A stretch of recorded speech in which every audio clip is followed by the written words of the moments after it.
The night sky is full of myths and legends, mainly based around Greek mythology, as since 1926 in the International Astronomical Union decided to standardize the night sky. So now we have 88 constellations in total, which covers both northern and southern hemispheres. In the northern hemisphere, we have 46 constellations. These can be seen over the course of a year and not on one particular night.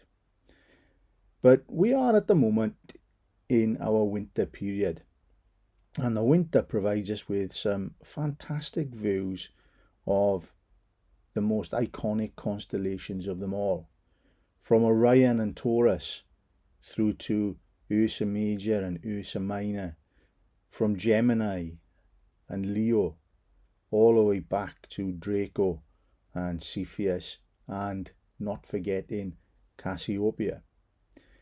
These names may be familiar to some of you, but finding them is a different matter. Now on the screen in front of you, you should be able to see a single bear. Now this bear is Ursa Major, or the Great Bear, or Large Bear. And this bear dominates the northern part of the sky. And it's a very useful constellation. Now the way to identify Ursa Major is to actually find something which is known as an asterism. And an asterism is a pattern of stars made up from one or more constellations. This asterism actually happens to be made up from stars just from the constellation of Ursa Major. And these 7 stars form a very familiar shape indeed. Many of you may know this as the Big Dipper or the Plough. It's also known as in South Wales as the saucepan. In other areas like Italy, it is known as a cart, and in Russia, it is known as a bear in its own right. But these 7 stars of the asterism are very, very useful, because these 2 stars at the end of this bowl shape are also called the pointers. And if you draw a line between these 2 stars and extend that line about 5 times the distance between them, you end up here. And this is a very important star indeed. It is known as the North Star Polaris. Now, depending on where you are in the world, Polaris will be higher or lower in the sky. And that is because the height of Polaris is dependent on your current latitude. So for most of the southern part of the UK, Polaris sits at around about 51.5 degrees above the horizon. If you were to go further north, then it would get closer to the zenith, the point right above your head. So for instance, if you were standing at the North Pole, then this particular star would be right above you. If you were getting closer to the equator, then Polaris would be dropping closer to the horizon until it eventually disappeared. But these stars of these wonderful constellations are actually joined together in mythology. Now, to the Greeks, Ursa Major, or the Great Bear, was a maiden called Callisto. And Callisto had fallen in love with the god Zeus. Between them, they had a child called Arcas. But unfortunately, Zeus was married. So in order to hide Callisto, he decided to turn her into a bear and send her off into the forest. Her child Arcas was then brought up by another family. And as he grew into a fine young man who became a hunter. And one day, whilst out hunting, he spotted a bear. And this rather large bear recognized him instantly as her son. So she rose up onto her hind legs to greet him, and as she did so, she became huge. This frightened Arcas, who pulled out his sword, ready to defend himself. It was at this point that Zeus saw what was happening, and he appeared in front of Arcas and explained the whole story. As you can imagine, Arcas was quite upset. So Zeus decided to turn him into a bear as well. But this didn't stop the two bears from complaining. So Zeus grabbed them both by their little tails and started to swing them around his head. As he did so, their tails got longer and longer and longer until he couldn't hold on anymore, and the bears flew off up into the night sky, where we find them today. Now that is a tale of the northern part of the sky. But if we were to come around towards the east, we start to see just below the Great Bear additional constellations, and one in fact which is a very easy one to spot is Leo, because when we look at Leo has a very characteristic shape to the front of his head, but he also has a very characteristic shape to his tail. Now these objects are quite easy to spot when we remove the figures, because here we have something which is known as the backwards question mark, or sometimes the sickle, and then at his rear we have this rather large right angle triangle. He's a very easy constellation to see, and if you follow his head and imagine that we were to put another line further out, then you could just about make out the shape of the lion found in Egypt, the Sphinx. But just in front of Leo we have Cancer, and then a little bit further forward we have Gemini. Now these names should become really familiar to you now, because these are known as star signs, and they keep going across into Taurus and then down into Aries and Pisces. Now these constellations are very old. They date back to the days of the Babylonians, and the Babylonians themselves give us these 12 constellations because they wanted to make up a very rudimentary calendar. And this calendar allowed them to progress from a society that were hunter and gatherers to a more farming related society. They were now able to predict when the weather was going to change, so they were able to plant crops and bring in their animals for safekeeping. So the astronomers of the Babylonians really did make a massive difference to our modern world. But one of the constellations that has been there even longer is the mighty Orion.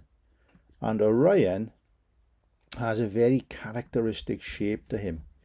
He has this wonderful series of stars that make up his belt, known as Alnitak, Alnilam and Mintaka. His two shoulders of Betelgeuse and Bellatrix shine very brightly. You also have this wonderful bright star of Rigel, followed by Scythe. And just here we have Orion's sword. Now contained within the sword, which appears to be 3 points of light, we actually have a nebula. Now a nebula is an area of dust and gas, and the whole of the Orion constellation is full of dust and gas, and it's actually commonly called the Orion molecular cloud. Now contained within that we have the famous Great Nebula of Orion here. We also have something called the Horsehead Nebula and Flame Nebula, which is near to the star Allan Trow. Again, very iconic pictures. But these areas are dwarfed in size by this red bubble of gas. This is known as Barnard's Loop, and the reddy colour is formed from hydrogen gas or molecular hydrogen gas. So that's two hydrogen atoms which have joined together, and they are releasing energy, and that energy is of a low level, so it's in the red end of the colours of light. So it is a very spectacular object. If we zoom in to Orion's sword, we eventually see the Orion Nebula. Now the reds and the blues indicate two different processes going on within the gas cloud. The red, as mentioned previously, is the molecular hydrogen cloud, where new stars are being formed. The blue colour within the nebula is caused by the gas and dust contained within it reflecting the blue light from the largest stars within the Orion Nebula itself. This scattering effect is a similar kind of thing as to what we see in our own Earth's atmosphere, where the sun's light hits the upper atmosphere and is spread out, and blue light becomes scattered more by the dust and gas molecules in that part of the atmosphere, causing the blue sky that we see on a daily basis. When you look at the image on the on the left hand side, you can see the shape of a man running with his head and his arms extended and his legs out as if he's in full stride.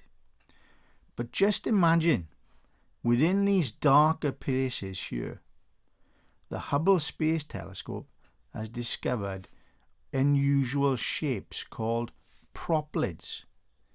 And these proplyds are the place where new stars, but also new planets are being formed. And if we've got planets being formed, then there could potentially be life. And I say that with a certain amount of confidence, because when we look at the Orion Nebula with a special type of telescope called a spectroscope, then the spectroscope tells us what chemicals are present. And we know that the building blocks for life, these amino acids that are found within DNA, all of those components are contained within the cloud itself. So if you've got planets forming around new young stars, similar in size to our own sun, then there is the possibility that there may well be life forming on those new planets as well. As we zoom back out from the Orion Nebula, we start to see the wider part of this winter sky. Now the winter sky, as we said, is dominated by Orion. But above Orion we have the constellation of Taurus going into Gemini. We have this lovely, horseshoey shape of stars known as Auriga, which has one of the fairly bright stars in it called Capella. Now just to the left of Capella you can see the twins of Gemini, but to the right we actually have Perseus. Now Perseus, along with Cassiopeia, which is this W in the sky, and Cepheus, which is this house shape. So you can imagine there's a roof. Here are the walls and floor of the house itself. And then below that we have Andromeda and Pegasus. And Pegasus is the winged horse of the gods. But we also have Cetus, which is a sea monster. Now these constellations are part of a rather large story in the sky. Now this story does involve Cassiopeia, And if you look closely at Cassiopeia here, you can see that Cassiopeia is sitting on a throne, but she's upside down. And she's sitting in this position because of a punishment. And that punishment involves, unfortunately, her daughter, Andromeda. And if you look carefully at Andromeda, you can see that Andromeda has chains on her waist and on her hands. Now, the problem really begins with the queen. Now, Cassiopeia and her husband, Cepheus, were the king and queen of a land called Ethiopia. And the queen was quite a beautiful woman, and so was her daughter. But she was also very vain. And as you can see in her hand, she has a mirror. And she would proclaim to anybody listening to her that she was the most beautiful woman in the entire world. Well, this upset a group of women called the Nereids, and the Nereids were the daughters of the sea god Poseidon. Now, in order to punish Cassiopeia's arrogance and vanity, Poseidon lets loose this sea monster. This is known as Cetus, or the Kraken. And if you look, it appears to have the head of a dragon and the body of a whale. Now, this sea monster was going to come and flood the lands over which the king and queen reigned. This would put in danger the lives of many, many people. And Cepheus did not want to see his subjects suffer. So he consulted with 3 wise witches. These 3 wise witches told him the only way to save his lands were to sacrifice his only daughter Andromeda. So he took Andromeda and chained her to a cliff. The cliff was at the shore of the sea, and there she awaited the arrival of Cetus, who would come and devour her. But luckily for Andromeda, Perseus was on his way back from defeating the Gorgon Medusa. And when you look in the constellation here, you can see the 2 bright stars represent the eyes of the Gorgon in the hand of Perseus. Now, Perseus defeated Medusa by chopping off her head. And as he did so, the blood from Medusa's head fell to the ground and gave birth to Pegasus. So as Perseus, flying on the back of Pegasus, passed poor old Andromeda chained to the sea cliff, he wondered what was going on. So he flew down, jumped off Pegasus, and talked to Andromeda. It was here that Andromeda told him the whole story. And Perseus thought, well, I can help you. So he jumped back onto the horse and flew to the top of the cliff where the king and the queen were waiting. He explained that he would save his daughter and the lands if he was allowed to marry her. Well, Cepheus said straight away, yes, please do so, and you can gladly have my daughter's hand in marriage. So off Perseus goes and awaits the arrival of Cetus. And as Cetus comes out of the water, as he then goes to grab hold of Andromeda, Perseus pulls the head of Medusa out of a bag, and Medusa's glare turned the monster to stone. The next waves that came in smashed Cetus into 1,000,000 pieces, saving the lands of Ethiopia, but also saving Andromeda. Now, you'd think that would be the end of the story, but on their wedding day, Perseus was told by the gods that Cassiopeia, who didn't like him, had arranged for an army to come in and kill him to prevent the wedding from going ahead. So on the day, Perseus decided to take the head of Medusa with him to his wedding in a nice velvet bag. And as the ceremony began, the army burst in through the doors, and he turned to Andromeda and told her to cover her eyes. She did so immediately, and he placed his hand inside this velvet bag and pulled out the head of Medusa and turned the whole congregation, including the army and his future mother and father-in-law, to stone.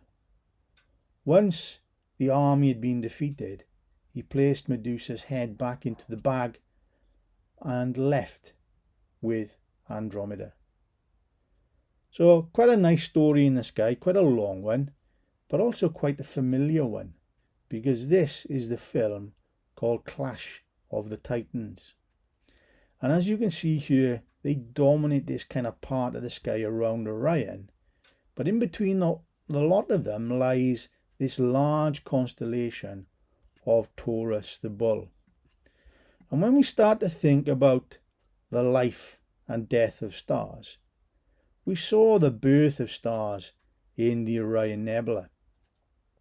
Here we get to see the next stage, with this slightly small cluster of stars in the sky called the Pleiades, or the Seven Sisters. Now the Seven Sisters are this wonderful little group of stars which are covered by this gas. Now the stars themselves are blue because they are big. Now when we think of astronomy and we think of the universe as a whole, blue things tend to be hot, red, cold. So the blue stars in here are hot. And to be a hot star, they have to be big. So you've got big blue hot stars. This blue light, as we've already seen with the Orion Nebula, can be scattered by dust and gas. And lying just in front of this new star cluster is a cloud of dust and gas, which scatters that blue light and gives the nebula this wonderful appearance. But these are new stars. They are very young. They're only a few million years old. And stars can live for hundreds of billions of years, depending on the size of that particular star. And if we move just slightly to the left of the moon, where we have this V shape which represents the face of Taurus, we also have this red star. It's a star called Aldebaran. And Aldebaran represents the bull's eye, but it's also known as a red giant star. And a red giant star is where a star has used up all of its hydrogen in its core, because that's the main element of a star, is hydrogen. And when stars become alive, it's when hydrogen atoms actually start to stick together in a process known as fusion.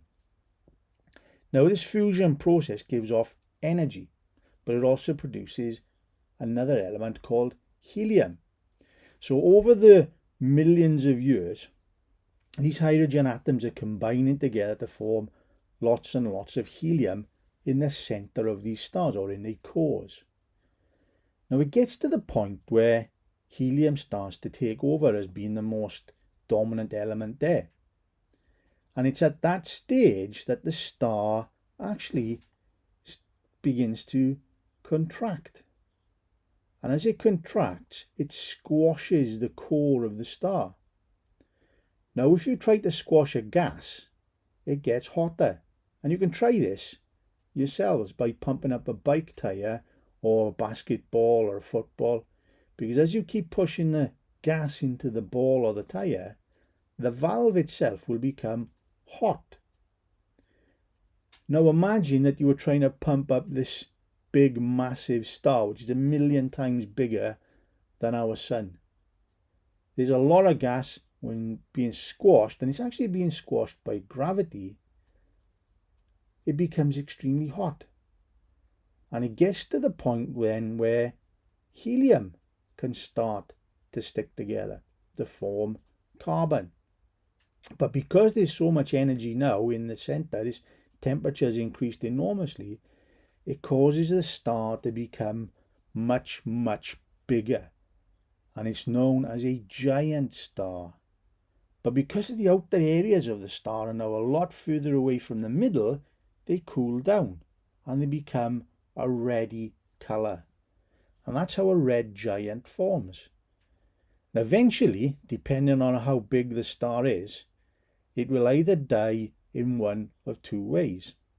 The first one would be in a planetary nebula, and that would be for small stars like our Sun. But you can also get larger explosions called supernova. And supernova occur when rather large stars, anything up to 10 times bigger than our Sun, explode. And when they do, they look like this. And this is the Crab Nebula. It's also got a name called M1. And M1 is the first entry into a catalogue which was put together by a man called Charles Messier. Now, Messier's catalogue contains lots and lots of objects, in fact contains 110 of them. But this is the only supernova remnant within that catalogue. And this was probably recorded by Chinese astronomers and also North American Indians called the Anazi tribe. Because this occurred in 1054. This exploded in 1054 and would have been bright enough to be seen during daytime. But what we're looking at here is shockwaves within gas, because the stars exploded, and as it's exploded, it's pushed all of these gases away from it, but it's also a shockwave then travels through them. And as they travel through them, all the elements that we find on a periodic table here on Earth today are produced within these clouds. And this is not the end of the star's life, because hidden within this cloud, we have got either something known as a neutron star, or if this object is bigger, it could even be a black hole. Now, this one is a very interesting one because the famous British astronomer Dame Jocelyn Bell Burnell discovered that this had a pulsar, which is a very fast repeating radio frequency caused by a fast rotating neutron star. It was the first one ever recorded. And when she spotted it on her radio telescope, she actually put a little marking down on the tracing which said LGM. Now, LGM stood for Little Green Men. She actually thought she might have found an artificial signal being sent by an alien civilization. It was only after more research by herself that she discovered many, many more of these pulsars in the sky and understood the process which was behind them. But the other type of nebulae, the planetary nebulae, was discovered initially by William Herschel. And Herschel brought us the planetary nebula because to him the nebula themselves looked a lot like planets, and in particular the gas giant planets. Because when we look at this one, which is in the constellation of Lyra, and that's why it looked a little bit low in the horizon because it already set, these objects have a central star, and that is the core left behind of a sun-like star, which is made of carbon. But this carbon is highly compressed, so it's squashed, it's massively squashed into a very small diameter. But it's also extremely hot. So what you're looking at here is a diamond that is at 50,000 degrees Kelvin in temperature. Surrounding that, we have a ring of gas. And this gas is just that outer shell or the outer atmosphere of our stars being pushed away by that temperature. And over time this will disappear, and all you will be left with is the white dwarf at the centre. We turn back to the night sky and we just move on a few hours back to where we began. You can see that we still have these wonderful constellations in the night sky, but we also have one other feature, and it's this arc of stars going across our night sky. Now this arc of stars is the Milky Way galaxy, and the Milky Way galaxy contains approximately 300 billion stars.